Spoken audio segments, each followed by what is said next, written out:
Hi, it's the Silly Moustache here. Last week, after a sudden, painful and dramatic occurrence, I became completely deaf in my right ear.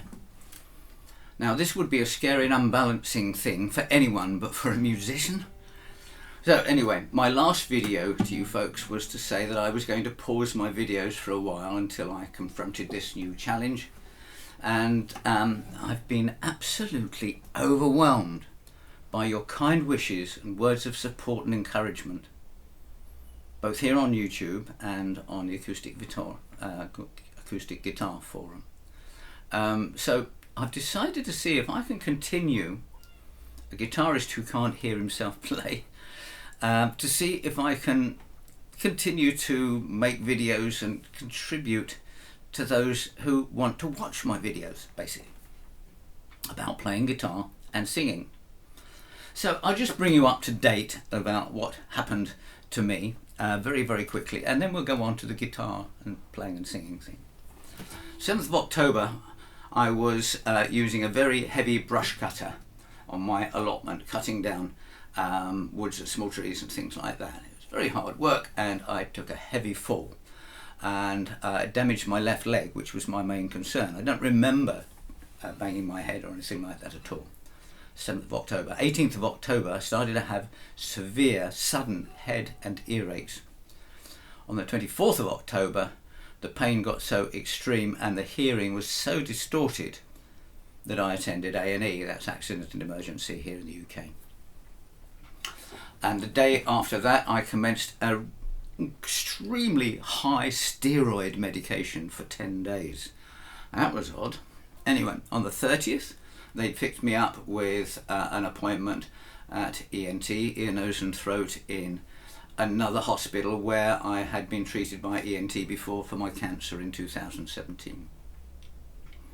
And then we have yesterday, which was the 5th of November, I went back to audiology. They tested my hearing again in ever more sophisticated ways, I have to say. And then I had an injection into my inner ear. Oh gosh, that was fun. And I understand that I'm to have 2 more of those injections, plus an MRI to see if there is any possible permanent brain or nerve damage from behind the gubbins of the ear into the brain. The nerves are pretty sensitive, I understand. So that's it to date. Now, about guitars and singing. Since 2020, people have come to me asking for my advice and guidance regarding playing acoustic guitar on YouTube. I was asked about the guitar. Almost always we have used relatively simple country folk singer-songwriter songs with which to build their skills. When I say skills, I'm talking about playing the way that I play, right? Which, once they've gained those skills, will enable them to accompany almost all songs in those kind of genres. Okay, it's not classical, it's not jazz, it's not sophisticated stuff like that. It's basic rhythm accompaniment. Okay, in fact, what I've been doing for many years is effectively called the boom chick technique. Okay, and it's a vital part of my style. However, just calling it boom chick is a major oversimplification, because playing guitar primarily as an accompaniment to singing is effectively playing a whole rhythm section. Picks up plectrum. Right, so boom chick, let's have a look at it. Boom chick, boom chick, boom chick. You notice I'm not talking about strumming patterns.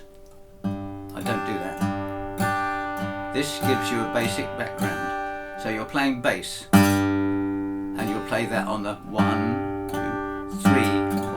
1, 2, 3, 4. But you're also playing the chick, which is 1, 2, 3,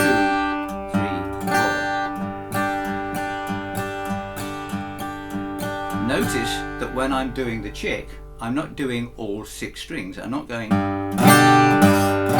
That's horrible and it's messy. And also, I hardly ever do upstrokes. I find them a bit messy. So when you're doing the chick, all you need to do is 2 or 3 strings. It's there, but it's It's not as powerful as the bass. The bass is the most important. Okay, so there we are. Lead breaks, yeah, well, I tend to do my lead breaks mostly using my bass and middle strings. Okay,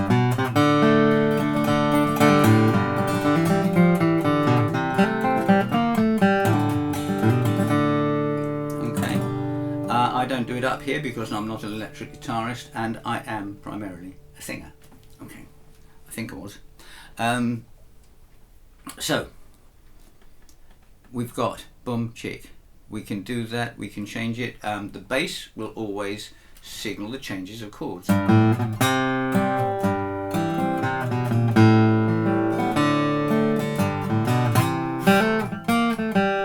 of triddles.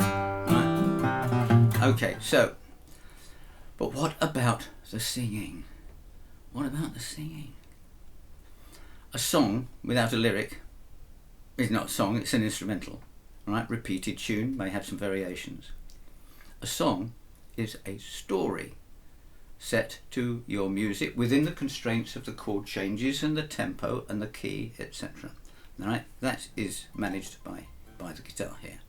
Okay, but a song is storytelling, and it's the way to make contact with your audience, whether your audience be in a large auditorium full of adoring admirers, or your wife or the dog.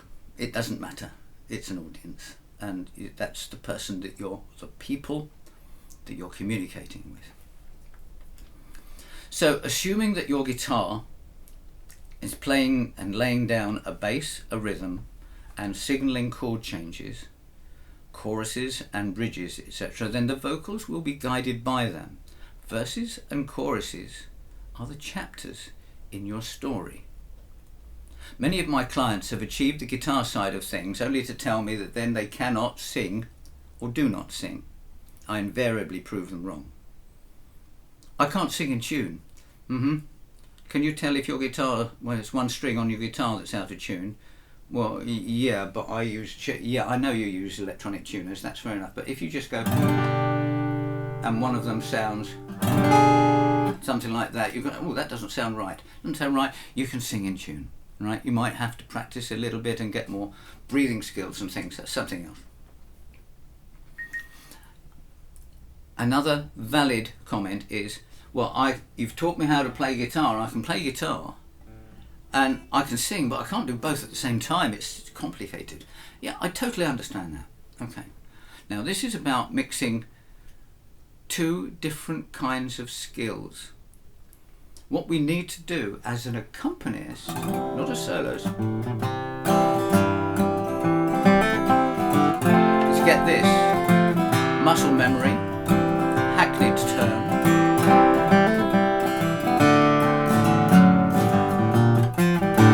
is actually a motor skill, I believe.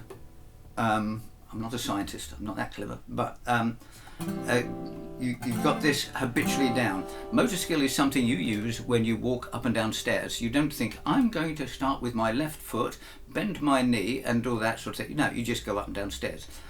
It's used to put a key in your front door lock and open it and lock it and things like that, right? It's a program for your physical abilities. You've just learnt that, you do that, you don't think about it. Right? You're probably busy thinking about something else. You're going through the front door. Oh, I could really do with a cup of coffee, and does the such and such, that sort of thing. Okay, that's a motor skill. It's automatic.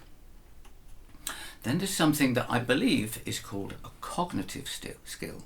This is where you are confronted by a challenge, a problem, whatever, and you have to use whatever experience, skills, creativity you can pull upon to resolve that.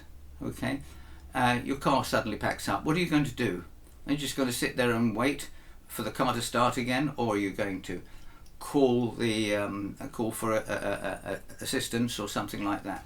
You start being creative. Oh, perhaps it's because something like that. Open up the bonnet and have a look underneath. That's being creative, and you're solving a problem. When you're singing, I think you need to be creative. Because you don't just sing a song like that because it's really boring, right? You tell the story. You are actively involved with the art of communication to your audience. Okay, so now I'm going to illustrate that in some ways. I can't sing and I can't play at once. So let's assume that you can put the playing bit